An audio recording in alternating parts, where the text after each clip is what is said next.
So all these three examples which I just discussed with you, whether it is the cilia present in paramecium, pseudopodia present in amoeba, or tentacles found in the hydra, these all structures are involved in movement and locomotion. So we cannot study these two activities, movement and locomotion, separately, because they both are linked in one way or the other. Or I can read out from the NCERT itself, all locomotions are movement, but all movements are not locomotion. But we need to remember one more thing, that the structure associated with the locomotion and movement, it means a motion showed by the organism, it all depends from habitat to habitat. So the methods of locomotion performed by the animals, they vary with their habitat. They even depend upon the situation. Like for example, there are times when animal may try to run, and then there are times the animal will feel running is not capable to defend. So in that case, the animal may try even to fly or to glide or to jump. So there are different types of movements possible. Running is possible, jumping is possible.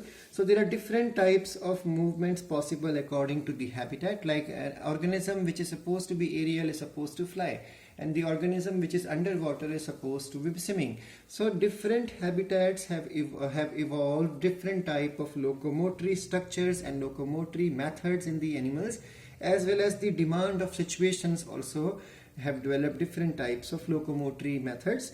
However, locomotion is generally for the search. So why exactly an organism is showing the locomotion? So we can say the motions are of two types, locomotion and movement. So animal is moving from place to place. Now we all know the animals move because of the overpopulation. So overpopulation will cause the animal to search for food, search for shelter, search for the life partner or the sex partner, and search for the breeding places. So and then even search for the a better and comfortable climatic situation, even to escape from enemy and even to hunt upon the prey. So for all these things, even a parasite reaching the host, so for all these things, locomotory structures are important. So the organisms are supposed to develop various modes and various structures and various types of motions. Some of them are for moving from place to place, that is locomotion, and some are for the gestures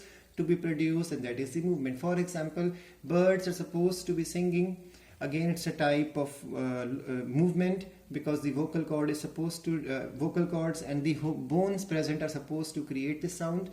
Then when we see birds dancing, moving their wings or their digits in a different pattern, so when birds move, this movement is now not a locomotion, but standing at a position maybe and then dancing to attract the opposite sex. So all these type of motions are movement. But when a bird is supposed to migrate, because birds migrate when situations become unfavorable in their homeland.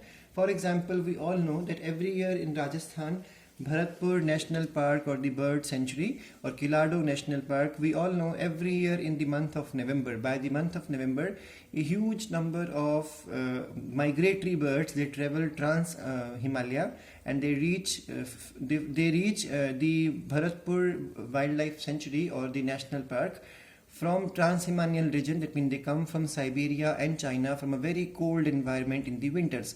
So their homeland is very much comfortable for these birds in the non-winter season. So once before the season of the winter sets in, they migrate from there to India.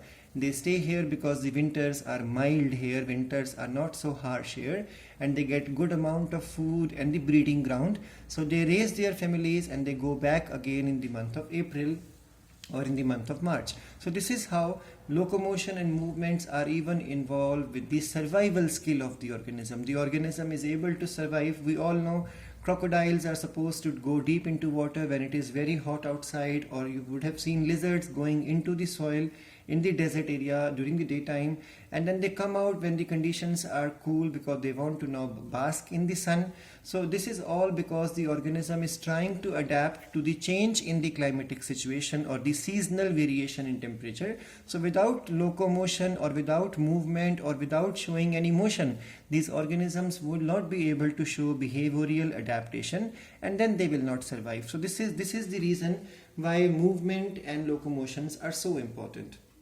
And when we talk about human In the human body, there are various types of movements possible. Let's try to understand. NCERT only talks about amoeboidal movement, NCERT talks about ciliary movement, and NCERT talks about the muscular movement. But I will be giving you certain more detail about other type of motions or movements which are possible in the case of human. So as per NCERT, cells of the human body exhibit three types of movement, namely the amoeboidal movement.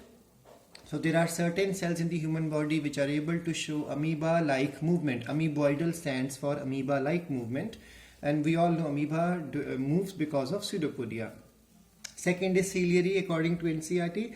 Now we all know there are certain cells in human body where cells do not move from place to place, but on their surface they cause the liquid or the waste matter or the unwanted things.